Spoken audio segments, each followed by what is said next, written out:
Lorsque l'Allemagne nazie a lancé son offensive sur la Grande-Bretagne en juillet 1940, les États-Unis n'étaient pas encore en guerre. Mais sachant qu'ils finiraient tôt ou tard par l'être, ils redoutèrent particulièrement l'issue de ce nouveau front. En effet, la perspective de n'avoir aucun territoire libre en Europe pour déployer ses forces au moment venu a généré un nouveau besoin, celui d'un bombardier à très long rayon d'action de 16 000 km. Rien que ça. Capable de faire un aller-retour en Europe au départ de l'Amérique du Nord. En 1941, le projet retenu pour tenter la réalisation de cet appareil est celui de Consolidated, connu entre autres pour son B-24 Liberator, tout juste entré en service à cette date. Il s'agit du modèle 36 de la firme, mais dont le besoin original est en passe d'être annulé suite à la victoire des Anglais. Mais subit un vif regain d'intérêt quelques mois après, suite à l'attaque de Pearl Harbor,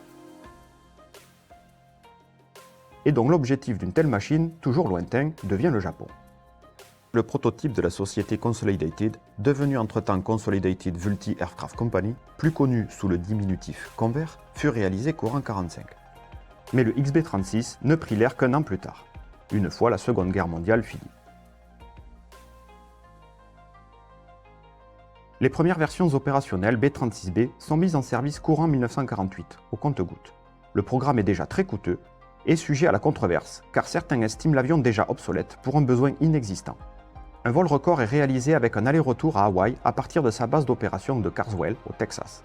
Un vol de 35 heures et demie pour 13 000 km parcourus tout de même, mais cela n'y change rien en un premier temps. Ce sont les tensions envers l'Union soviétique qui vont insuffler un nouvel élan pour cet appareil. Car s'il est capable d'emporter 132 bombes de 225 kg, ou même 2 bombes Taillouz à effet sismique de 20 tonnes chacune, semblable au Grand Slam anglais pour ceux qui connaissent, mais en plus gros, il était également capable de transporter tout l'arsenal atomique américain à l'autre bout du monde.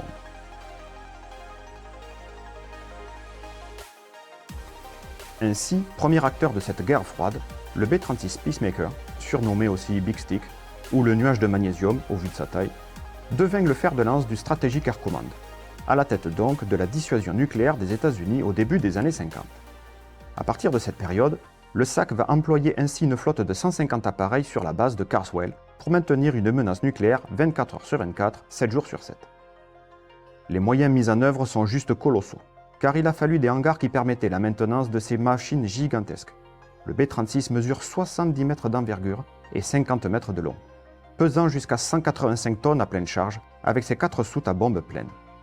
Pour comparaison, sa capacité de bombardement était 10 fois supérieure à celle du B-17, et la surface cumulée de ces éléments de contrôle était supérieure à l'ensemble de la voilure d'un B-24. Heureusement, la roue unique du train principal du prototype, qui mesurait presque 3 mètres de diamètre pour 600 kg, avait été remplacée par un train d'atterrissage d'un genre nouveau, jamais vu jusqu'alors dans l'aviation, avec un bogie à 4 roues inspiré du transport ferroviaire. En plus de mieux répartir le poids, ce dernier permit également de simplifier le travail en maintenance, car effectivement, il n'en manquait pas pour tous les mécaniciens au sol nécessaires à toute cette flotte, avec entre autres l'entretien des 6 moteurs à piston Pratt & Whitney R4360. Logés dans une voilure dont la section fait 2 mètres d'épaisseur à l'emplanture, ils développaient un peu plus de 3500 chevaux chacun et entraînaient des hélices de presque 6 mètres de diamètre. Ça fait beaucoup 6 mètres. Et comme leur nom l'indique, ces derniers faisaient 4360 pouces cubes de cylindrée, c'est-à-dire 71 litres et demi de cylindrée, composés de 28 cylindres montés tel un épi de maïs. Ils avaient besoin de 570 litres d'huile chacun pour fonctionner. Ça me fait des bidons. D'ailleurs, il fallait stocker aussi quelques bougies, car avec 2 bougies par cylindre, ça fait juste 336 bougies par avion. Rien que la gestion des stocks, sans ordinateur, ça devait être un sacré casse-tête. On peut noter pour la petite histoire que ce monstrueux moteur R4360 avait été également monté en 1945 par Goodyear, sans succès avec son F2G Super Corsair. Goodyear ayant fabriqué des Corsair sous licence de Vought, sous la désignation F1G pendant la guerre, ils avaient tenté leur chance avec le F2G pour le remplacement des appareils en service de la Navy à la fin de la guerre. Le F8F Bearcat lui avait été finalement préféré, presque aussi performant que le F2G et son énorme moteur, alors qu'il utilisait le même R2800 des F4U, moins cher à produire et moins contraignant en maintenance. L'avion évolua ainsi en version D à partir de 1948, avec l'ajout de 4 réacteurs GE J47 montés en nacelle 2x2, d'une puissance de 2,5 tonnes de poussée chacun. L'ensemble des 10 moteurs fournissait ainsi une puissance totale estimée à 40 000 chevaux. Le slogan du constructeur de cette version était « 6 qui tournent, 4 qui brûlent ».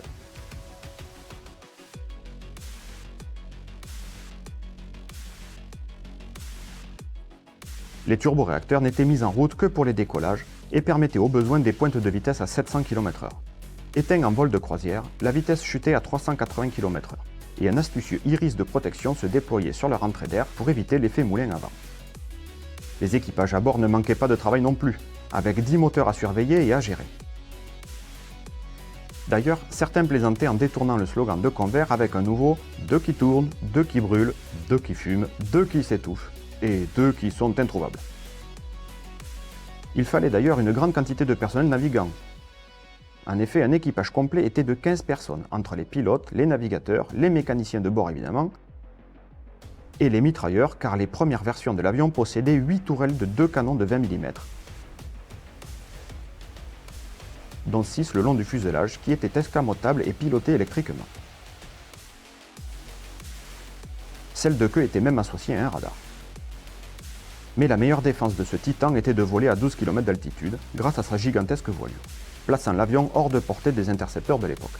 Enfin, de plus en plus vulnérable malgré tout, au fur et à mesure que les années 50 avançaient. Mais étonnamment, la plus grande perte d'appareil ne vint pas de la défense soviétique, ou de la fiabilité de la machine, mais du temps, qui se montra bien facétieux le 1er septembre 1952, quand une tornade a traversé la base de Carswell, endommageant au passage pas moins de 71 appareils en quelques minutes, clouant au sol la moitié de la flotte du SAC pendant de longs mois, le temps de réparer les dégâts. Une machine n'a même pas pu être réparée. Il fallait également des armuriers qualifiés en quantité pour manipuler toutes les bombes atomiques, avec par exemple la mise en service en 1954 de la bombe Mark 17. Première bombe thermonucléaire à être déployée, d'une puissance de 15 mégatonnes, 7,50 m de long, 1,50 m de diamètre. Elle pesait 20 tonnes. J'aurais pas aimé être au chariot de chargement. D'ailleurs, un de ces monstres a été accidentellement largué par un B-36J en 1957 au-dessus du Nouveau-Mexique. Non armée, elle n'a pas explosé, mais il a fallu nettoyer et décontaminer une zone de 1,6 km de large, propre. Autre fait marquant pour le B-36, tout comme le Tomcat avec Top Gun, il fut au centre d'un film, Strategic Air Command de 1955. Évidemment, c'est une pub à peine déguisée pour le SAC, mais les images du B-36 y sont saisissantes. En marge de l'alerte nucléaire, le B-36, de par ses caractéristiques de vol, fut également décliné en version de reconnaissance, avec le RB-36, qui comportait dans la première soute un compartiment pressurisé, avec de nombreux appareils photo et même une chambre noire pour leur développement. La deuxième soute comportait 80 bombes flash, capables d'illuminer les zones de nuit à prendre en photo. La troisième soute contenait un réservoir additionnel de carburant de 11 000 litres, portant l'autonomie à près de 50 heures. Et enfin, la quatrième soute pouvait être équipée de contre-mesures électroniques, reconnaissables avec ses 3 radomes. Cette version a été utilisée par exemple pendant le conflit coréen, alors que la version de bombardement, elle, ne l'a heureusement jamais vue. En plus de ces versions de série qui furent modernisées au cours de leur carrière jusqu'à la version J, donc, des appareils ont été modifiés pour des objectifs plus ou moins originaux, comme le XC-99, un B-36 au fuselage redessiné pour transformer le bombardier en avion de transport de fret avec une capacité de 45 tonnes ou de 400 soldats installés sur 2 ponts, une sorte d'ancêtre de l'A380 finalement. Bien qu'il soit resté au stade de prototype avec un seul exemplaire fabriqué, car jugé trop gros et trop grand, il a quand même été en service de 1947 à 1957 et a rendu quelques services pour le compte de l'USAF, et ce, lui aussi pendant la guerre de Corée. Le B-36, dès le départ, ne pouvant pas compter sur des chasseurs d'escorte ayant un rayon d'action bien trop limité, il a été proposé à la fin des années 40 qu'un B-36 porte-avions accompagne un B-36 standard, rien que ça. McDonnell a réalisé ainsi un micro-chasseur à réaction, le XF-85 Goblin, qui était censé rentrer dans les soutes du B-36, ce dernier pouvant théoriquement en transporter 3.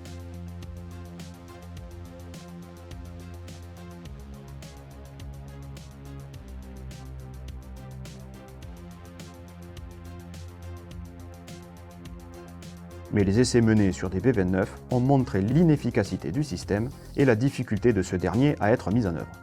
Tiens donc, quelle surprise!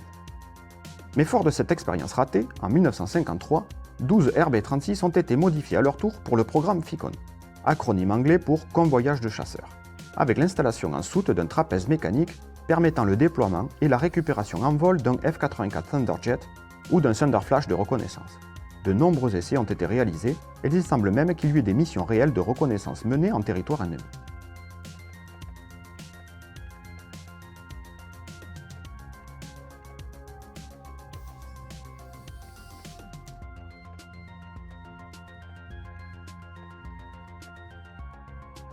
Un dérivé de cette version, moins complexe, permettait toujours à un RF-84F de s'accrocher au B-36, mais ce par le bout de l'aile de celui-ci, permettant ainsi de se faire tracter jusqu'à la zone d'opération, de s'y raccrocher et même d'y être ravitaillé.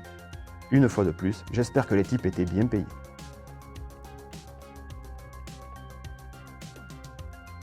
Un autre B-36 fut également modifié pour transporter la cellule d'un B-58 Hustler de Carswell au centre d'essai des structures de Wright-Patterson.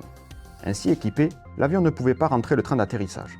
Réalisé forcément à faible vitesse, les 1500 km à parcourir ont dû sembler bien longs.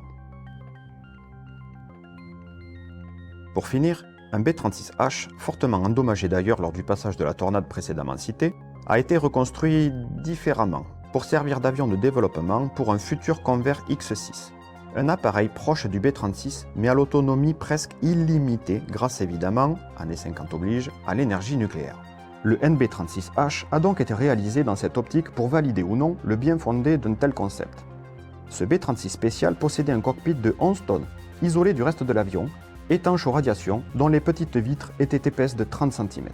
Et bien sûr, un réacteur nucléaire en soute de 16 tonnes refroidi par air. Le réacteur ici ne servait qu'à tester la réalité opérationnelle d'un tel avion. C'était donc une étape préliminaire avant l'installation d'une vraie propulsion nucléaire avec les General Electric X-39 dans une soute arrière. Un moteur basé sur les J-47, mais dont les chambres de combustion au kérosène avaient été remplacées par un réacteur nucléaire, pour faire très court.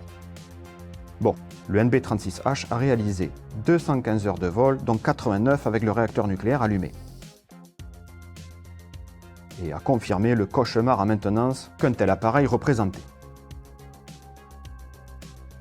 Pour la décontamination, et sans parler de la catastrophe qui pourrait subvenir lors d'un crash. Bien que les X-39 aient réussi à fonctionner sur banc, c'est sans surprise que les recherches sont arrêtées là. Fabriqués à quand même 383 exemplaires toutes versions confondues, les B-36 de dissuasion nucléaire ont été retirés du service à la fin des années 50, remplacés par le non moins légendaire B-52, alliant les performances du B-47 et les capacités du B-36. Quant aux versions de reconnaissance, elles l'ont été par les Lockheed U-2, une autre drôle de machine. Et toutes les autres bizarreries ont été, elles, rendues totalement obsolètes par la maîtrise et la généralisation du ravitaillement en vol, beaucoup moins dangereux à bien des égards.